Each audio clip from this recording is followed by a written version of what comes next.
Bonjour à tous, j'espère que vous allez bien. On se retrouve aujourd'hui pour réaliser un magnifique sac au crochet. Je l'ai réalisé avec du fil tricoton, il est monté vraiment très vite et je le trouve absolument splendide. J'ai également utilisé une petite nouveauté que vous pouvez retrouver chez Loupation, des fonds de sac plus petits que les anciens. N'hésitez pas à aller consulter la fiche de réalisation que vous pouvez retrouver sur mon site internet www.lecrochetdeplume.com ou directement dans le petit i en haut à droite. Je vous laisse faire pause au niveau de la liste du matériel et n'hésitez pas donc à aller consulter la description de cette vidéo pour retrouver tous les liens utiles. Du coup, je suis super heureuse de vous présenter le dernier sac que j'ai réalisé. Je le trouve vraiment magnifique. Honnêtement, il fait partie du top 2 de mes grands chouchous. Et vous allez voir qu'il est vraiment super facile et rapide à confectionner. Au niveau de la doublure, je vous ai présenté un tutoriel où je vous montre en pas à pas comment réaliser une doublure super facile. Donc là, j'ai fait tout comme sur la vidéo, sauf ici, je suis venue donc faire un petit point de couture avec du fil. Et j'ai décidé également de mettre un peu de Sacotex dedans, mais je vais vous détailler tout ça en pas à pas dans la vidéo. Au niveau des mesures, on est sur un sac qui fait donc 24 cm de largeur et 16 cm de hauteur. J'ai utilisé des nouveaux fonds de sac. Vous voyez, ils sont beaucoup plus petits et ils ont déjà des petits pieds. Je les trouve trop cute. C'est la taille pour moi idéale pour réaliser des petits sacs comme j'aime. Honnêtement, les sacs petits comme ça, c'est des sacs dont je suis totalement fan. Voilà, je suis une grande adepte des petites pochettes à transporter partout. J'ai utilisé seulement un fil tricoton. Pour la petite anecdote, j'ai réalisé du coup ce sac auparavant avec mon tricoton. Donc avec ce sac et celui-ci, on est dans un seul tricoton. Donc voilà, si comme moi vous voulez réaliser ces deux sacs, sachez qu'un seul tricoton vous suffira pour réaliser ces deux sublimes modèles. Donc pour réaliser ce tutoriel, je vais tout d'abord utiliser du tricoton ainsi qu'un crochet taille numéro 3 et un petit fond de sac de 5,5 cm de largeur sur 18,5 cm de longueur. On va commencer donc par positionner notre fond de sac, les petits pieds face à nous et venir se glisser dans un trou avec le crochet. Un jeté, on ramène le fil. Une maille en l'air et petit nœud de sécurité. On va réaliser 2 mailles serrées dans chaque trou. Donc au même endroit, on vient réaliser une première maille serrée, une, et on met un petit marqueur. Et au même endroit, on fait donc une deuxième maille serrée. Et on va faire ça dans chaque trou. Dans chaque trou, on vient réaliser 2 mailles serrées.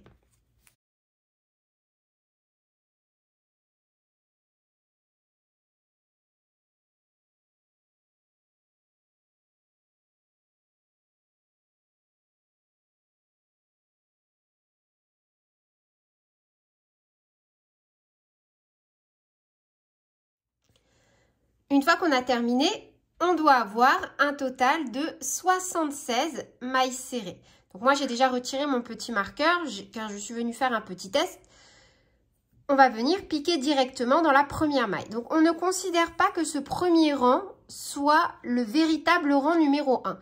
Pour ma part, je le considère simplement comme un rang d'union entre mon fil et mon fond de sac. Donc pour ce premier rang, là où il y avait mon petit marqueur, je viens réaliser une première maille serrée qui est la première maille de mon rang numéro 1 et je viens remettre mon petit marqueur. Dans la maille suivante, on fait une bride. Et on va alterner comme ça sur tout le rang. Une maille serrée, une bride.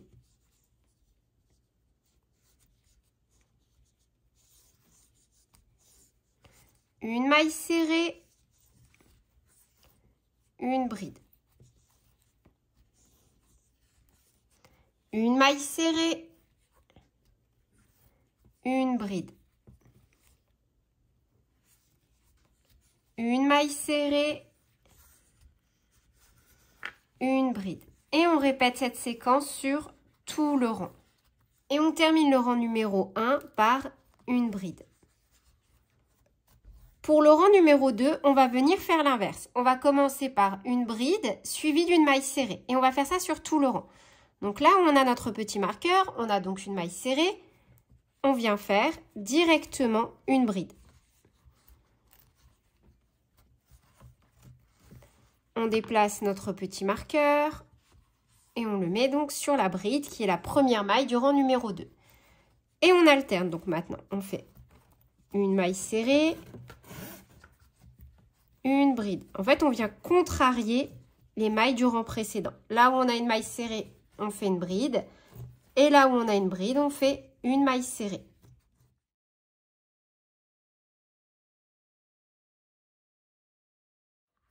On termine le rang numéro 2 avec une maille serrée. Et maintenant, on va répéter les rangs numéro 1 et 2 jusqu'à obtenir la hauteur que l'on souhaite.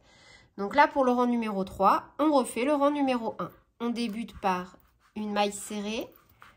On remet le petit marqueur et on alterne. Donc, une bride, une maille serrée, une bride, une maille serrée.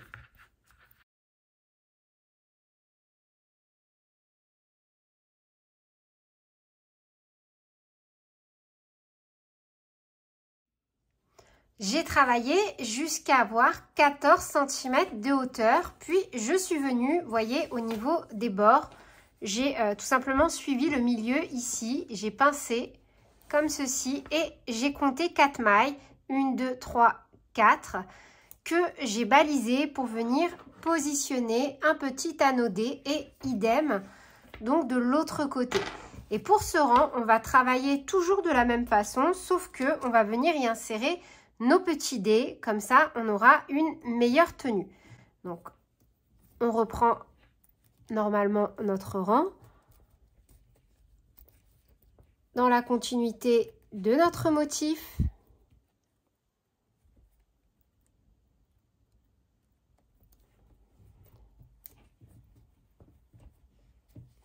Et voyez, là où on a notre premier marqueur, on va venir y insérer notre anneau.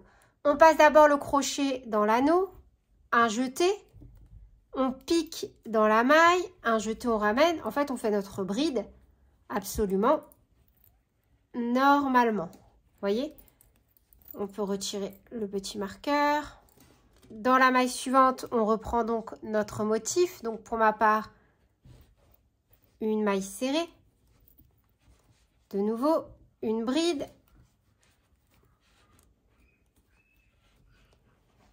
Et on termine donc dans la 4e maille, toujours dans la continuité de notre motif. Donc pour ma part, une maille serrée. On peut retirer le petit marqueur. Et vous voyez, comme ça, on est venu donc insérer notre petit dé. Et on poursuit jusqu'à arriver au marqueur suivant. Et on va donc répéter la même chose de l'autre côté.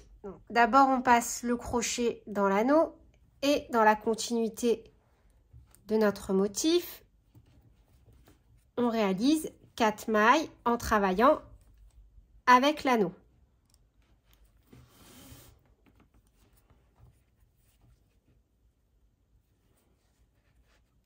2,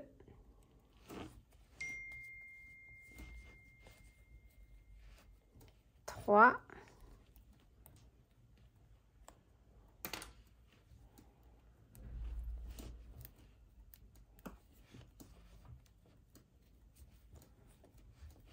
4. Et on poursuit jusqu'à la fin de notre rang. Donc une fois que l'on a terminé de fixer nos petits anodés, comme ceci, et qu'ils sont bien alignés de chaque côté, on va venir réaliser, alors moi pour ma part, 2 rangs de mailles serrées. Donc maintenant je ne fais plus le motif nuage, je viens simplement travailler une maille serrée dans chaque maille du rang précédent et je vais réaliser un total de 2 rangs.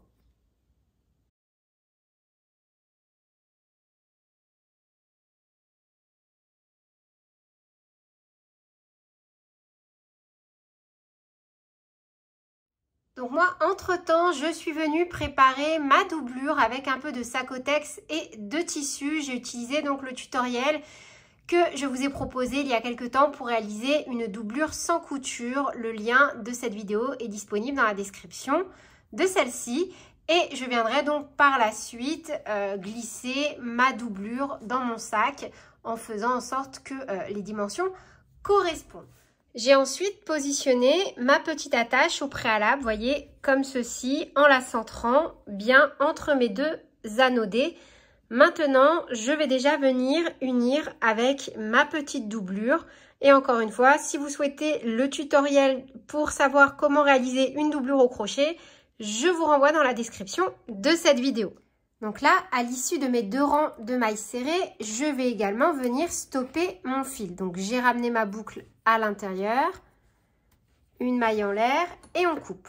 On va ensuite venir donc réaliser la petite lanière pour fixer notre attache comme ceci. Bien évidemment, vous êtes libre de fonctionner comme vous le souhaitez. Vous pouvez très bien faire plutôt une pochette large à rabat. Vous faites comme vous voulez en fonction du style que vous souhaitez. Là, moi, je vous avoue, je suis en train de totalement improviser devant la vidéo. Pour moi, le but, ça va être de faire correspondre cette attache à une petite lanière qui arrive ici.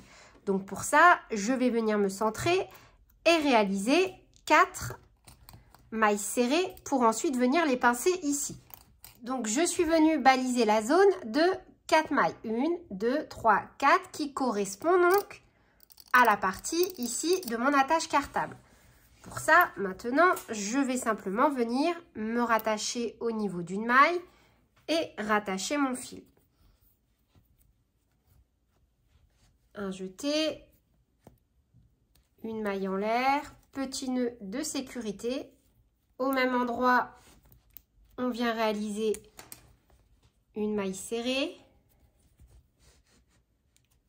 Et on en fait donc 4. 1, 2,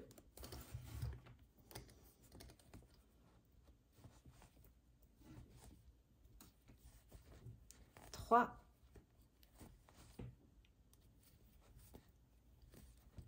et 4. Et on va venir faire donc des allers-retours. Une maille en l'air, on tourne. Et de nouveau, on refait 4 mailles serrées. 1, 2, 3 et 4. Une maille en l'air, on tourne.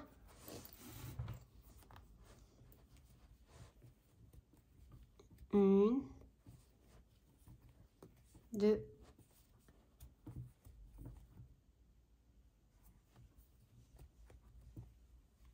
3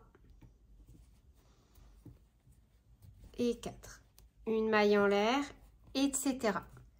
Donc là, moi, je viens tester. Je n'ai pas encore, bien évidemment, fixé ma doublure. C'est juste pour tester. Je vais m'arrêter ici et pareil, je viendrai mettre des petits aimants à l'intérieur pour venir resserrer mon sac. Donc, je vais vous mesurer ma petite languette. Je suis sur 9,5 cm. Donc là, arrivé à 9,5 cm, je vais venir réaliser 2 diminutions. Une première diminution, donc toujours en maille serrée, suivie d'une deuxième diminution, comme ceci, une maille en l'air. Donc là, on termine ce rang avec 2 mailles. Une maille en l'air, on coupe. Et on va déjà proprement venir cacher notre fil. On va pouvoir maintenant donc venir fixer notre petite languette à notre attache cartable. Et donc, une fois que c'est fait, voyez, hop, on a notre petite attache. Donc maintenant, je vais venir m'occuper de ma doublure et vraiment, je vais faire tout comme la vidéo pas à pas sur comment réaliser une doublure pour vos sacs au crochet. Et donc voilà, une fois le sac assemblé. Donc là, moi, j'ai fait un point de couture avec du fil de nylon. J'avais envie de changer, mais j'aurais très bien pu faire avec la technique thermocollant. Là, voilà, j'avais envie de tester. Ça marche aussi.